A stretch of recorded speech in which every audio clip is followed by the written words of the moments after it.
the great things about my position here at University of Colorado in Boulder is I'm actually the first ever professor of Bible in the state school system. I have wonderful colleagues at the University of Denver, Iliff School of Theology, but here at CU, I get to ask different questions and I don't really have a legacy that I have to fit. So it allows me a lot of freedom, which is great. And it allows me to ask certain questions that in traditional positions, I might not be able to do so. And one of the ways that I try to maximize that in my position, and this is going to be relevant for some of the discussion we have today on the Shmita, is I really sort of ask 4 questions about the Bible. What is it? Believe it or not, that's not always so clear. Where did it come from? What have people done with it? And then what should we do with it? And now, if you're familiar with the world we live in today, the Bible is not going away. This is an environment politically, culturally, religiously, where it gets waved around more as a symbol. And one of the things that I love about teaching and engaging with its ideas is the way in which it can challenge at least a lot of students and how they perceive some of the ethical impulses in the Bible. And the Shmita is a great example of a major impulse, a major theme in the biblical text of empathy and of setting the world right. Now, when I sort of talk about where the Bible comes from, I tend to set the Bible in a larger historical context. If you're familiar with a map, you could think of things like Babylonia, modern day Iraq, even as far east as Iran. And there in the ancient world, there were principles where every now and again in society, you press a release button. And if you're familiar with some of the debates that are even going on politically now, whether it's the debt ceiling, whether it's things like forgiving student debt, there are pressures that build up in society in the ancient world, much like ours. And there are times when politicians would press the release button. In fact, there is even a theory that this is somewhat related to the very archaeological origins of Israel itself. In a time period around 1200 or so BCE, we see the collapse of a large economic system. And some people think it was because debt release was not happening. People accumulated too much debt, were not able to actually sort of live in that type of society. The economy collapsed and people needed to forge a new identity. You have this combined perhaps with some people who have escaped Egypt, with stories about the Exodus. And at least according to some archaeologists, this is when we begin to see Israel sort of pop up in the Iron Age. Now, this is sort of the background of my research and some of the background of the ways that I think about things like the Shmita. Now, I'm going to share my screen here. Do people see my PowerPoint slide? Good. So when we look at the Shmita in the Bible, we can ask a few basic questions. What is the Shmita year? Traditionally, it's celebrated once every 7 years. And of course, the concept of 7 is a very big one in liturgical thought, in the calendar, in the Jewish life. You think of Shabbat. Once a day every 7 days, set aside for Shabbat. And we're going to see, as we look at some of the biblical evidence for where the Shmita begins and what is it, it's sort of mapped onto this concept of once every 7 years, there's a rest. What exactly that rest entails is something we're going to look at a little bit more in its agricultural background as well. And this year, during Rosh Hashanah, a few weeks ago, inaugurated the Shmita year as part of this 7-year cycle. So we are now in a Shmita year, which is a year-long celebration. And the Shmita year, and the name Shmita comes from a verb shamat. We're going to look at this in Exodus chapter 23 in just a moment. It involves the commemoration of really 2 themes, 2 things that we think about throughout the entire year. The first is really sort of care for the poor. Now, what's actually fascinating about this in the biblical legal text, and some of my area of expertise is in these sort of law codes that show up in the Bible, what's really interesting is there we find a lot of impulse towards empathy. care for the poor and the oppressed, for you yourselves were sojourners, poor, oppressed in Egypt. This idea of empathy really is a very, very big part of what the Torah challenges us to do when we look at something like the Shmita Year.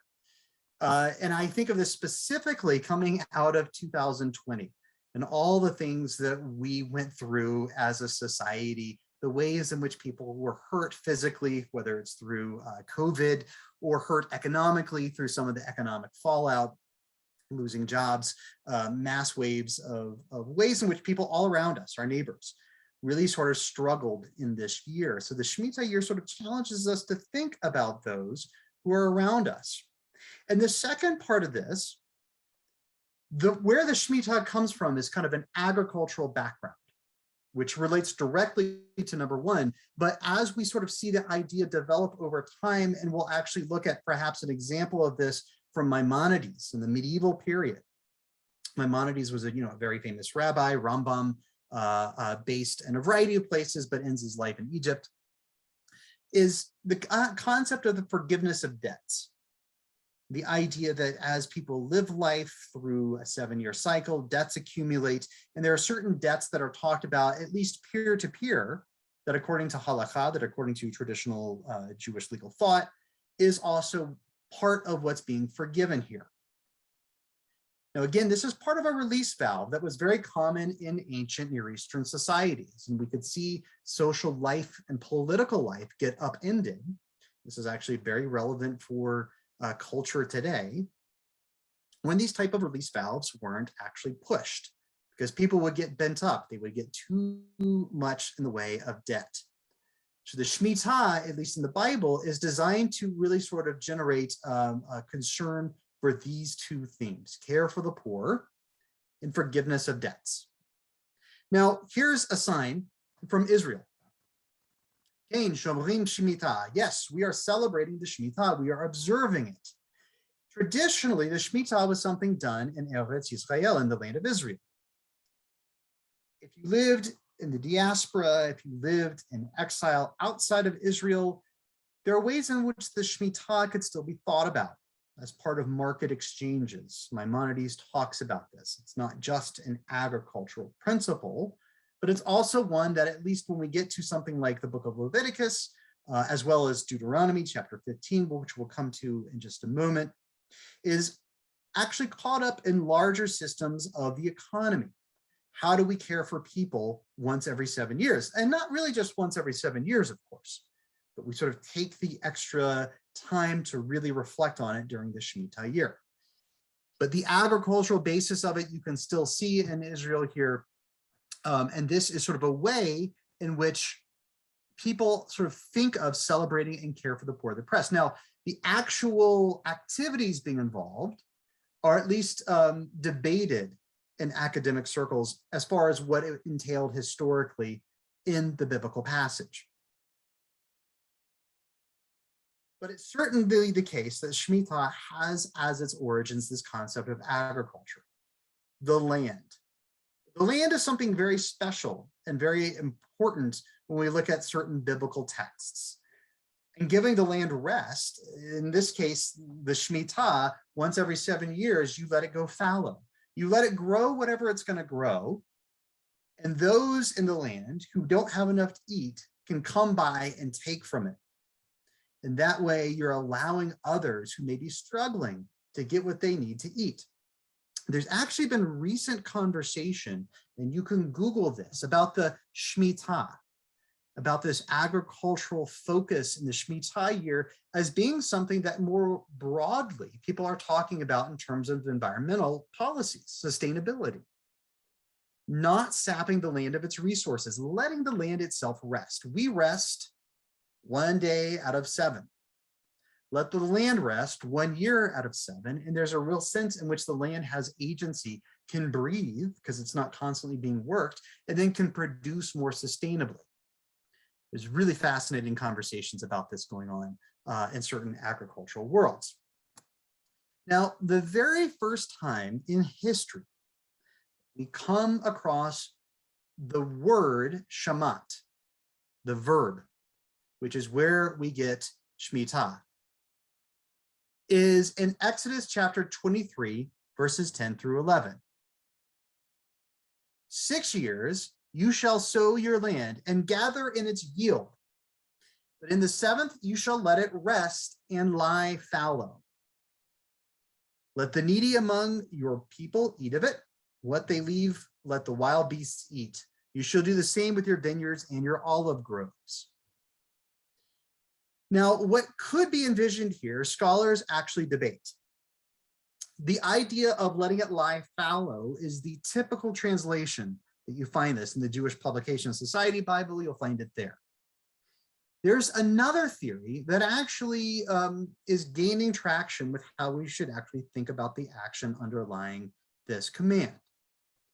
Not just let it lie fallow, but there are some scholars, Jeff Stackert, who was my advisor at University of Chicago, wrote his dissertation at Brandeis, and he argues that what's really being envisioned here is not simply letting the land lie fallow, but instead the idea that the farmer, the owner of the land, would actually harvest it, but then let it drop what he's harvested, so it makes it even easier for those who are poor and oppressed to the land to come by and simply gather what's already been harvested. The person with resources sets up everybody else to do it and to get their sustenance a little bit easier. This is my wife and I talk about, when people say, pull yourself up by your bootstraps, well, you need boots to do that. And this is sort of a way in which it perhaps is laid basis for this ethical impulse in Exodus chapter 23, where the farmer is kind of giving you an extra leg up in this newer reading.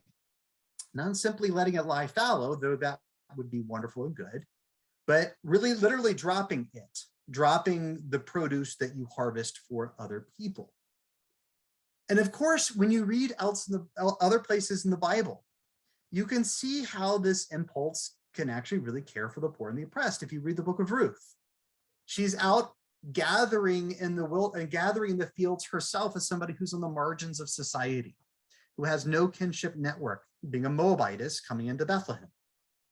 But there's a real sense here in which the biblical command is wanting people to get something good out of the land for the poor and the oppressed, the needy, and even the wild beasts. This is a very holistic environmental view. It's not just people. This is actually fascinating. When you go back to even Genesis 1 in the creation of the world, the very first time God talks to somebody, it's not to people, it's to animals, which is really interesting from an environmental perspective again. And if we read Exodus 23 in its broader literary context, the Shmita is not only connected to people in Israel and to Israelites, but caring for the foreigners, anybody who's marginalized. The word in Hebrew here is ger, somebody who's a sojourner, somebody who is in the land of Israel, but is from somewhere else. We see in the life of Abraham, he is a sojourner. He's traveling all around, and how he gets treated and how he treats other people as well, being hospitable. I think of Genesis 18, where he meets these 3 strangers. He doesn't know that one of them could be God, but he shows the ultimate hospitality. Really cares for everybody who comes in his path. This is something that Exodus 23 in its broader context is challenging us to do. And this is not simply, of course, something that's connected to a yearly concept, but even as the initial law, the very first time we see it in the Bible, it gets presented. We find in the very following verse a connection to Sabbath. 6 days you do your work. On the 7th day, you shall cease from your labors in order that you and your ass may rest, and that your bondman and your stranger may be refreshed. There's an idea here that it's not simply a once in 7 year thing you do, but it's connected to a deeper principle of rest, a deeper Sabbath principle. And we actually find that in the book of Leviticus. Now, Leviticus is really fascinating for so many different reasons. It's my favorite book of the Bible, because what we find in Leviticus that might be on initial reading, series of rituals and commands, and we're thinking, what in the world does this have to do with my life? Underneath it is actually a very rich program of how humans, the divine, and the land relate. It's actually really profound. When my students sit and they read it slowly, they ask wonderful questions, and it's really, really fun to see how Leviticus comes to life for them. But here we don't have the word Shmita used, or Shamat. It gets replaced with the word Shabbat, but the idea is the same. 6 years you may sow your field, and 6 years you may prune your vineyard and gather in the field. But in the 7th year, the land shall have a Sabbath, a Shabbat of complete rest, a Sabbath of the Lord. You shall not sow your field or prune your vineyard. This is really fascinating because what we have in this phrasing is an interchange between the Shemitah and the idea of Sabbath. So if it wasn't obvious enough that it's 1 out of every 7, whether it's in a week or in sort of a yearly cycle, here it's connected specifically to the idea that the land has a Sabbath, which is really interesting. Again, this sort of brings back the environmental principle of the idea that the land has agency. The land can be overworked. There's an environmental ecological impulse here to give it a breath, but it also is there to care for the poor and the oppressed in your midst. Now, this doesn't just become an agricultural principle. This also becomes a broader market principle. And here in the Bible, in Deuteronomy 15, is the place where the word Shemitah as a noun first appears. We saw in Exodus 23 where the verb shamat appears, but now it appears as a noun. This shall be the nature of the Shemitah, of the remission. Now we have it not simply as an agricultural principle, but also one of debt release. Every creditor shall remit the due that he claims from his fellow. He shall not dun or sort of take advantage of his fellow or his kinsman, for the remission proclaimed is of the Lord. Debt release is something very, again, important in the ancient world. And here we find in the Shemitah a fascinating confluence of concepts: agricultural food production, caring for the poor and the oppressed, the idea that it does something ecological with the Sabbath, and now in Deuteronomy 15, we get it combined with the idea that it's also connected with a broader forgiveness of debts. Now, if you know from elsewhere in the Bible, in Leviticus 23, there is the concept, or sorry, Leviticus 25, there is the concept of the Jubilee year. And what's fascinating about the Jubilee year is it's not entirely clear whether that was practiced historically or not, whether it was more of an idea than an actual practice. But this idea of the Shmita year through time has been one because it has a flexibility to it. Yes, there is debt remission, but there's also tangible agricultural practice that can happen in the land of Israel to it, where it seems as though, and of course we are in the Shmita year here again, actually has a long historical practice. And I'll show you a website in just a moment that traces this a little bit for you if you're interested. Another concept gets added in the book of Deuteronomy to the concept of Shemitah. And this is also relevant for the festival of booths, or Sukkot. That's just been here with us. I think it ended on the 22nd. I have 2 young kids, so I don't even know what day it is from day to day. Depends on how much we're sleeping at night. Deuteronomy 31 says this: and Moses instructed them as follows: every 7 year, the year set for the Shemitah, this is the word Shemitah, remission, at the Feast of Booths, when all Israel comes to appear before the Lord, your God, at the place he will choose, you shall read this teaching, this Torah, aloud in the presence of all Israel. So this is a pretty heavy command. It's connecting, in some sense, the reception of Torah, which we'll get to a little bit later when we celebrate Simchat Torah, with the idea of remission, of forgiveness of debts, caring for the poor and the needy, and Sabbath of the land. All of this is bound up in the concept of Shemitah.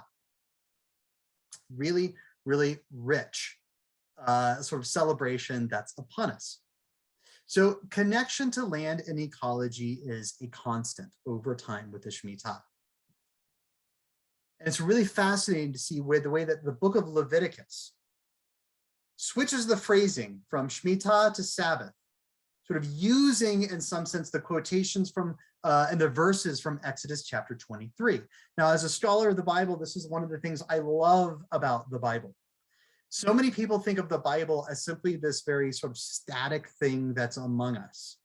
When you set it in its historical context, it's very proto-rabbinic, is a way a scholar, Benjamin Summer at Jewish Theological Seminary in New York, would call it. Because what we're having is a conversation in the biblical text between different sources and different stories. And so we can see ideas evolve over time. And this, of course, is something very valuable when we talk about sort of the evolution and growth of Jewish thought, even as it leaves the land of Israel. The themes here are sort of helping the needy, helping the oppressed. And we find this prominently also even after the Bible in the rabbinic literature, in Talmud. There we find some of the agricultural principles set up in what's called the Pe'ah laws. If you're familiar with the Mishnah and the Talmud, Pe'ah is where you don't harvest the corner of your field, because that corner is left there for other people who don't have their own land to be able to get the yield that they need for their food.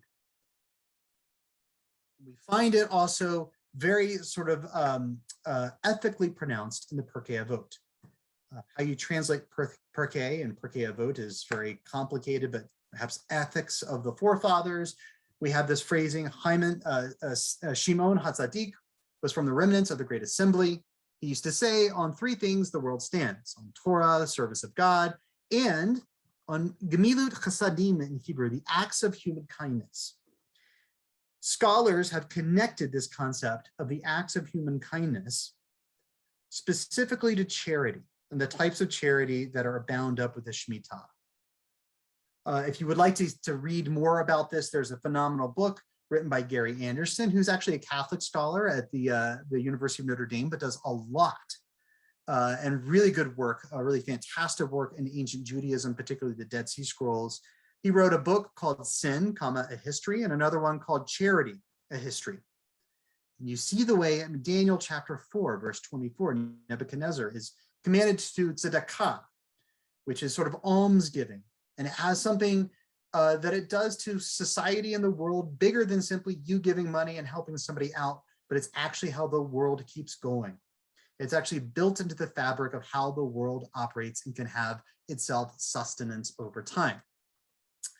So I would like to also show you one more website, if you're not familiar with it. Let's see if I could find it. I'm going to stop my sharing here for just a second. See if I can find this website for you. Here it should be.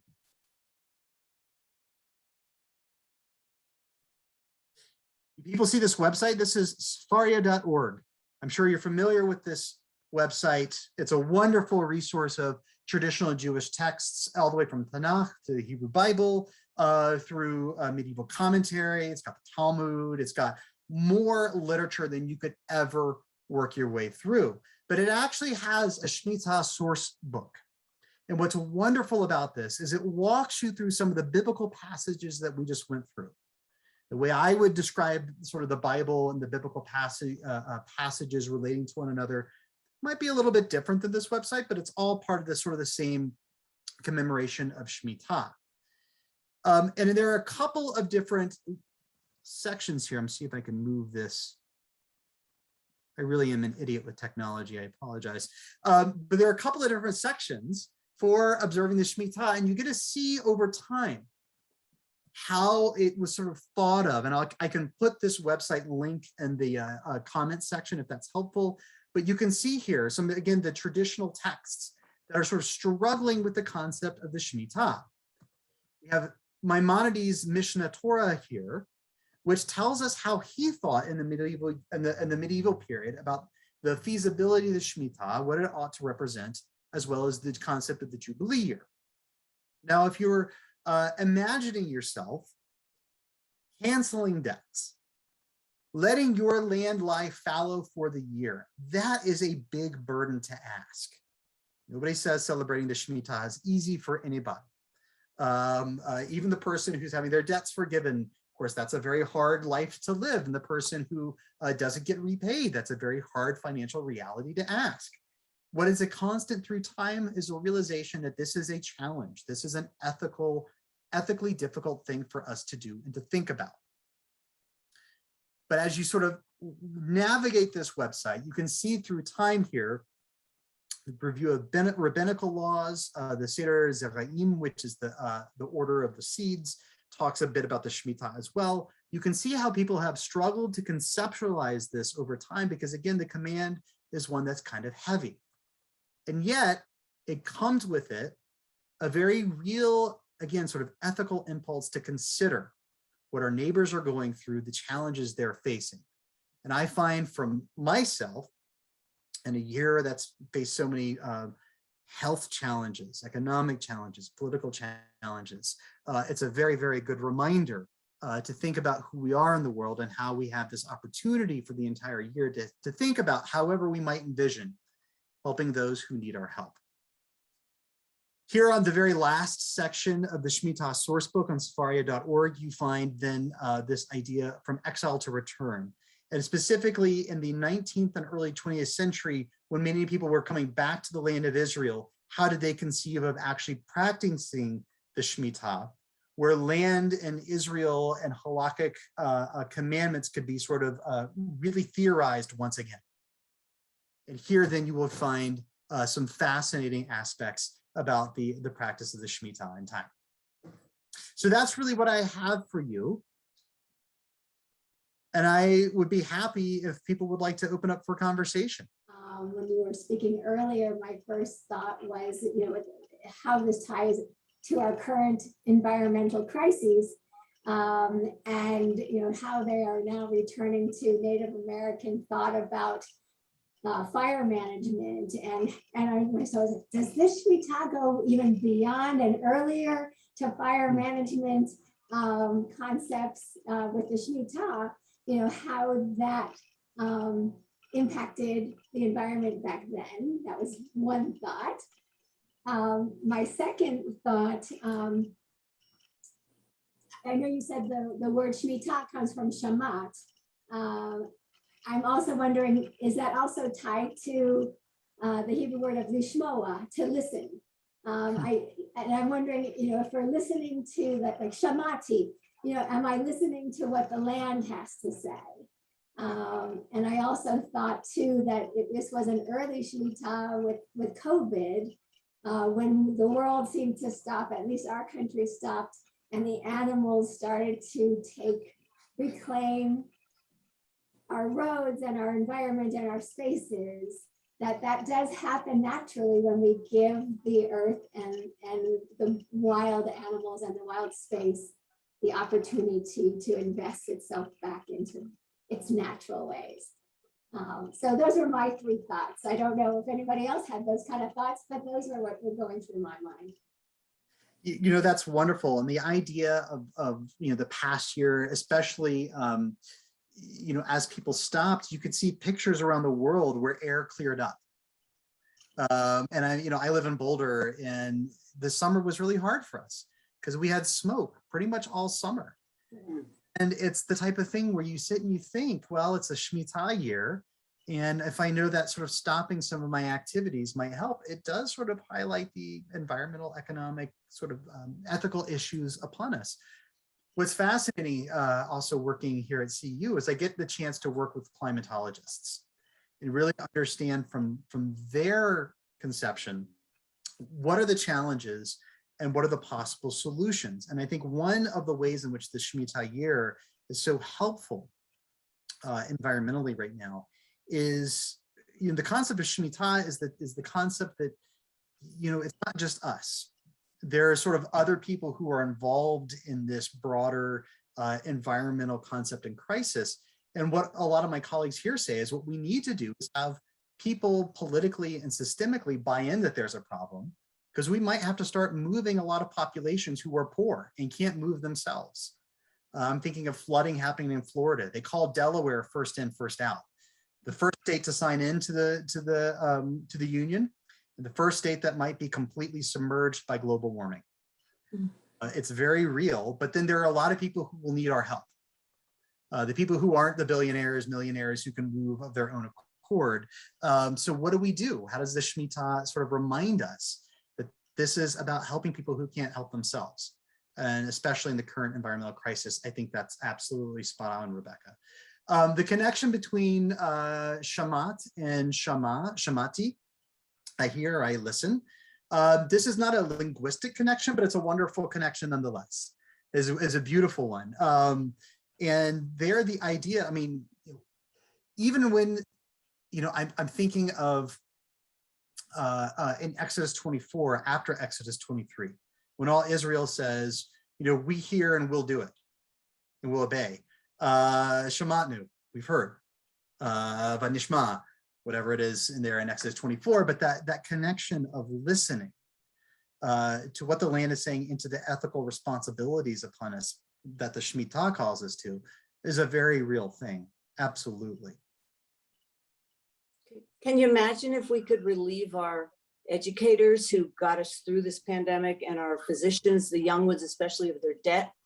I saw an interview with an intern who, God, was working the emergency room, and he said, thank you everybody for all the food you're sending, all the pizza and everything, but if, instead of food, can you help me get rid of some of my student debt? And this young physician was saving lives. I mean, why can't we help them? That would be amazing. Teachers who don't make that great a salary have debt, unbelievable debt. Yeah. And they carry with it forever. I mean, till their 60s, some of them. I don't know, I was just thinking about that. I think that's wonderful. My wife is actually a physician, and she has friends of hers she went to med school with who are in the ER rooms, and they're burnt out. And they're burnt Yes. out, and many of them have taken pay cuts because, of course, hospital systems no longer have elective surgeries, or didn't for a long period of time. And a lot of the physicians have carried that burden in addition to much of their student debt.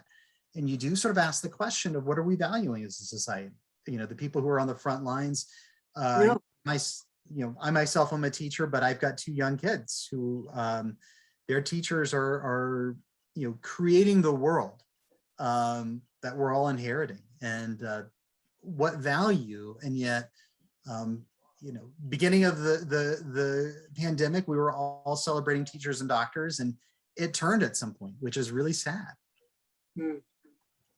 I know. But again, the Shemitah reminds us that, there are elements of society that we should value more, and part of that can be debt remission. Yeah, but we should, but how do we do it? Like, how do you not farm? Because farmers need to sell their product. I mean, in Israel, in modern time, is there any, or ultra Orthodox people, do they observe? Do they set the land aside for, Many modern Israel still do the Shemitah. Mhm. And you can actually sort of find websites of people sort of navigating how to do it. There is this recognition, from the rabbinic times until now, that again, to do the Shemitah is hard. It's difficult. It's asking a lot for people to do.